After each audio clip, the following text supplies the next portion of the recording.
224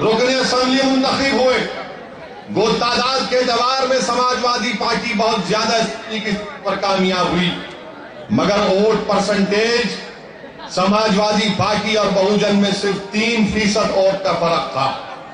3% vote B S P کو 80 کر دیے اور 3% ووٹ سماجوادی پارٹی کو 224 کر دیے۔ اور میں آپ کو بتا رہا ہوں کہ ہم کو کیوں نہیں آنے دیا جا رہا ہے، کیونکہ اتر پردیش میں مسلمان 18% ہیں، مسلمان 18% ہیں، اور یہ جو یادو ہیں وہ صرف 7% ہیں۔ یہ 7%، ہم 18%۔ ووٹ ہمارا راج ان کا، ووٹ ہمارا اقتدار ان کا، ووٹ ہمارا طاقت ان کی، ظلم ہم پر، ووٹ ہمارا حکومت ان کی، اور فساد ہمارے گھر پر ہوتا ہے۔ یہ فرق ہے۔ اس لیے جانتے ہیں ملائم سنگھ کہ اگر مجلس آئے گی وہاں پر تو 3% ووٹ نہیں بلکہ مجلس کم سے کم 8 سے 9% ووٹ کا فرق پیدا کر دے گی، اور ان کا جو خواب ہے وزیر اعظم بننے کا وہ چکنا چور ہو جائے گا۔ پہلی وجہ یہ ہے ہم کو نہیں آنے دینے کی۔ دوسری وجہ یہ ہے، دوسری وجہ کیا ہے کہ یہ نہیں چاہتے کہ اتر پردیش کی عوام کو معلوم ہو کہ وہاں پر مسلمانوں کا کیا موقف ہے۔ سنو میری بات آپ، کہ اتر پردیش میں ایک مسلم گھرانہ جو ماہانہ ان کا خرچہ ہوتا ہے، جس کو انگریزی میں کہتے ہیں کہ منتھلی پر کیپٹا ایکسپینڈیچر، انگریزی میں منتھلی پر کیپٹا ایکسپینڈیچر، یعنی ایک گھر اپنے ضروریات کے اوپر کتنا خرچ کرتا ہے۔ سنو آپ کتنا خرچ کرتے ہیں اتر پردیش میں مسلمان، یہ حکومت کے فگرز ہیں۔ 817 روپئے مسلمان اپنے گھر میں خرچتے اتر پردیش میں، 817 روپئے ماہانہ۔ یہ جو نوجوان آج سرزمین حیدرآباد پر 800 روپئے کی شرٹ پہن کے پھرتے، میں تم کو دعوت فکر دے رہا ہوں نوجوانوں، اگر اللہ تم کو 800 روپئے کی شرٹ پہنا رہا ہے تو اللہ کا شکر ادا کرو، کیونکہ تمہارے بھائی، تمہاری بہن، تمہارا رشتہ دار یا رشتہ دار نہیں بھی ہے، جو کلمے کا رشتہ ہے وہ خون کے رشتے سے بڑھ کر ہے، وہ اتر پردیش میں صرف ماہانہ 817 روپئے خرچتے ہیں۔ 817 روپئے اتر پردیش میں یہ خرچتے ہیں۔ ایسٹرن یو پی کا مسلمان کتنا خرچتا ہے؟ 737 روپئے، 737 روپئے۔ ویسٹرن یو پی کا ہندو کتنا خرچتا ہے اپنے گھر کے اوپر؟ 1265 روپئے۔ ویسٹرن یو پی کا ہندو 1265 روپئے، اور ویسٹرن یو پی کا مسلمان کتنا خرچتا ہے؟ 845 روپئے۔ 50% کا فرق ہے۔ اور یہ سیکولرزم کی بات کرنے والوں ٹھیکہ لے کے رکھے ہوئے سیکولرزم کا ملائم سنگھ، جب بابری مسجد شہید ہوئی، بابری مسجد کے اینٹیں زمین پر گری تھی، اس وقت سماجوادی پارٹی کو بنائے تھے، جو اپنے آپ کو مولانا ملائم کہتے تھے، جو اپنے آپ کو مسلمانوں کا مسیحا کہتے تھے، جن کو ہم افسوس کے ساتھ کہنا پڑتا ہے کہ جناب محترم اعظم خان صاحب ان کو رفیق ملک کا خطاب کیے۔ یہ کون سی رفیق ملک ہے؟ یہ کون سا رفیق ہے اعظم خان صاحب کہ آپ کی ریاست میں ویسٹرن یو پی میں ایک ہندو گھرانہ 1265 روپئے خرچتا ہے اور مسلمان 845 روپئے؟ کیا یہ آپ کی حکومت ہے؟ اسی لیے آپ ہم کو نہیں آنے دینا چاہ رہے تھے۔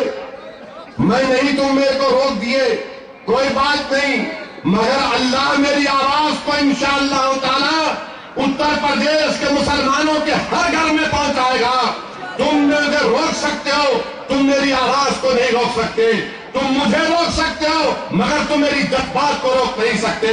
تم مجھے روک سکتے مگر جو اللہ نے مجھے طاقت دی ہے اس کے فضل و کرم سے، اس طاقت کے بلبوتے پر ملائم سنگھ ایک ایک گھر میں مجلس اتحاد المسلمین کی آواز پہنچے گی، تمہاری سماجوادی پارٹی کا خاتمہ ہوگا انشاءاللہ تعالی۔ ہم کو اس لیے روک رہے ہیں۔ اور پھر تیسری وجہ کیا ہے؟ تیسری وجہ یہ ہے کہ اتر پردیش میں لٹریسی ریٹ کیا ہے، خوانگی کا تناسب کیا ہے لٹریسی ریٹ کا؟ مسلمانوں کا 47.79%، 47.79%، اور تمام دوسرے مذہب کا کتنا ہے؟ دوسرے مذہب کا 56.27%۔ کیا یہ تمہارا سیکولرزم ہے؟ کیا یہ تمہاری حکومت ہے؟ کیا یہ تمہاری مسلمانوں سے محبت ہے ملائم سنگھ یادو؟ تم اپنی ریاست میں ہمارے ووٹوں سے تم 222 رکن اسمبلی تمہارے کامیاب ہوئے، ہم ووٹ ڈالے تم کو، تمہارے یادو تو 7% ہے، مسلمان 22%، ہر طبقے کا لوگ تم کو ووٹ ڈالے اور تم یہ ہم دے رہے ہو۔ یہ تیسری وجہ۔ اور پھر جس ضلعوں میں مسلمانوں کی آبادی بڑی زیادہ ہے، سہارنپور میں دیگر مذہب کے لوگوں کا لٹریسی ریٹ خوانگی کا تناسب 61%، سہارنپور میں مسلمانوں کا 47%، لکھنؤ میں دیگر مذہب کا 68%، مسلمانوں کا 61%، فتح پور میں دیگر مذہب کا لٹریسی ریٹ خوانگی کا تناسب 56.30%، مسلمانوں کا 54%، وارانسی 66.12%، اور مسلمانوں کا 54.44%۔ کیا آپ اس لیے ہم کو روک رہے تھے کہ یہ اعداد و شمار عوام کے سامنے ہم پیش کر دیں گے؟ پھر اور ایک وجہ کیا ہے ہم کو روکنے کی؟ اور ایک وجہ کیا ہے ہم کو روکنے کی؟ آپ کو معلوم کہ اتر پردیش میرے نوجوانوں، اگر حیدرآباد میں 1 گھنٹہ لائٹ بند ہو جاتی تو آپ اور ہم فون کرتے لائٹ کے دفتر کو، اور کیسا فون کر کے پوچھتے؟ کیسا پوچھتے؟ کھولتا نہیں کھولتا؟ وہاں پر اتر پردیش میں کیا ہے؟ اتر پردیش میں ہفتے میں خیریے سنیے، نہیں کوئی نہیں بیٹھے گا، آپ کو خالی آواز سننا ہے میری۔ 6.5 فٹ 2 انچ کا ہوں، ابھی اور کا اتنا لمبا ہو، ڈھائی سے اوپر آواز جو پیغام دینا چاہ رہا ہوں سنیے، اس کا دوبارہ میں نہیں کہنا چاہ رہا ہوں، بیٹھ جائیے، بیٹھ کے سنیے، بیٹھیے۔ اتر پردیش میں برقی 7 دن میں بہت سے علاقوں میں، پورے علاقوں میں نہیں، بہت سے علاقوں میں صرف 4 دن آتی ہے، 5 دن۔ کتنے گھنٹے؟ 8 گھنٹے۔ 7 دن میں 3 یا 4 دن 8 گھنٹے لائٹ آتی، اور اس کا نتیجہ کیا ہوا؟ جس کو محترم جناب اعظم خان صاحب نے ملائم سنگھ یادو کو رفیق ملک قرار دیا، کیا ہوا؟ لائٹ نہیں ہے، برقی نہیں ہے، تو علی گڑھ میں خفلوں کا کاروبار ہمارا، اور اگر خفلوں کا کاروبار کرنا ہے تو برقی کی ضرورت پڑتی، کاروبار کا نقصان۔ مراد آباد میں براس کا کاروبار، برقی نہیں ہے، کاروبار کا نقصان۔ سہارنپور میں فرنیچر کا کام ہے، لائٹ نہیں ہے، ہمارا نقصان۔ میرٹھ میں میکینک لائن میں ہم ہیں، برقی نہیں ہے، ہم کو نقصان۔ فیروز آباد میں ایسے بہترین کاریگری کا کام ہوتا ہے، برقی نہیں ہے، ہم کو نقصان۔ قنوج جہاں سے سماجوادی پارٹی کے ایم پی ہے محترمہ ہے، وہاں پر ہمارا عطر کا کاروبار، ساری دنیا میں قنوج عطر کا کاروبار، آج وہاں پر برقی نہیں ہے، ہمارا نقصان۔ یعنی ایک سسٹمیٹک طریقے سے جہاں ہمارے کاروبار تھے وہاں لائٹ نہیں۔ اور ملائم سنگھ یادو صاحب کا جو گاؤں ہے صفائی، وہاں پر کتنی لائٹ ہے؟ لائٹ بندی نہیں ہوتی وہاں پر، لائٹ بندی نہیں ہوتی وہاں پر۔ کیا علی گڑھ میں، مراد آباد میں، فیروز آباد میں، یہاں پر کیوں لائٹ بند ہو رہی ہے؟ آپ کیوں نہیں دیتے ہم کو برقی؟ کیونکہ ہم یہاں پر کاروبار کر رہے ہیں، محنت مزدوری کر کے اپنا پیٹ بھر رہے ہیں اور یہاں پر کوئی نہیں ہے، اسی لیے ہم کو نہیں آنے دینا چاہ رہے تھے۔ اور ایک وجہ کیا ہے؟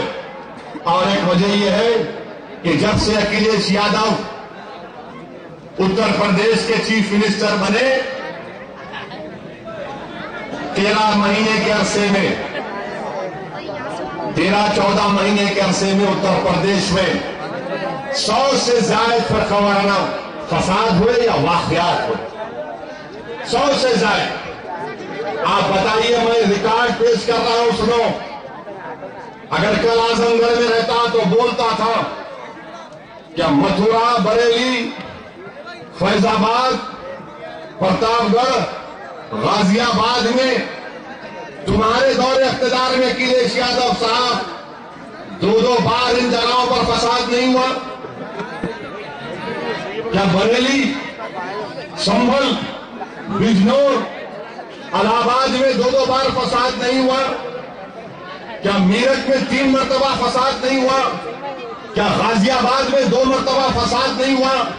کیا لکھنؤ، سلطان پور، بہریچ میں، رام داس نگر میں، کیا سنبھل میں فساد نہیں ہوا؟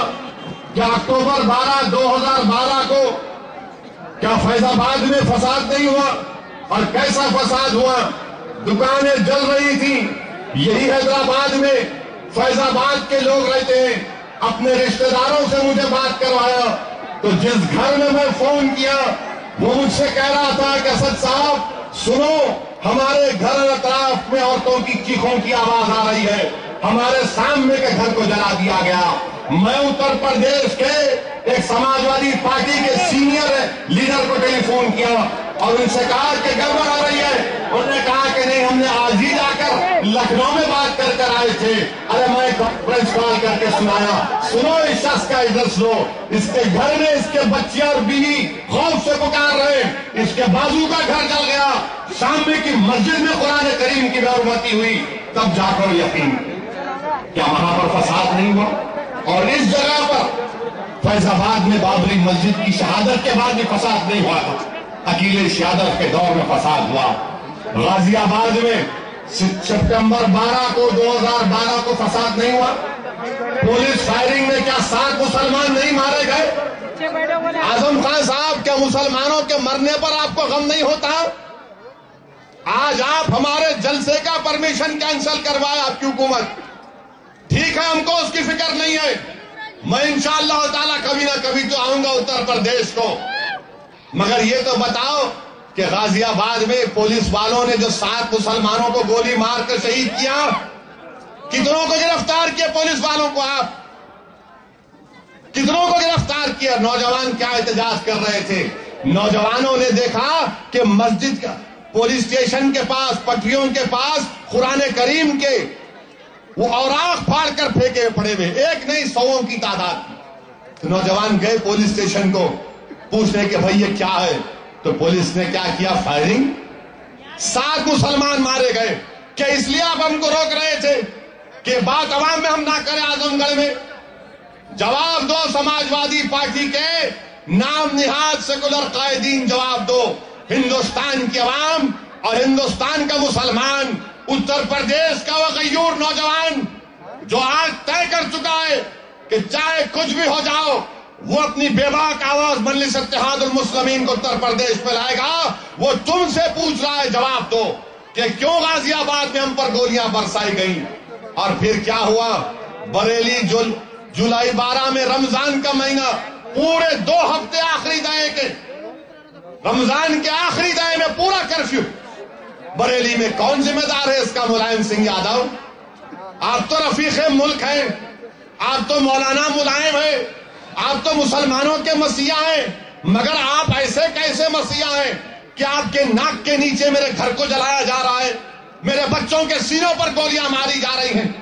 بریلی میں 2 ہفتے فساد رہا، جولائی 12 میں 3 لوگ مارے گئے، شہید ہو گئے۔ کیا اس لیے آپ ہم کو روک رہے تھے سماجوادی پارٹی؟ پھر کوسی کلان میں جون 2012 کو 5 لوگ مارے گئے فساد میں، کون ذمہ دار ہے اس کا؟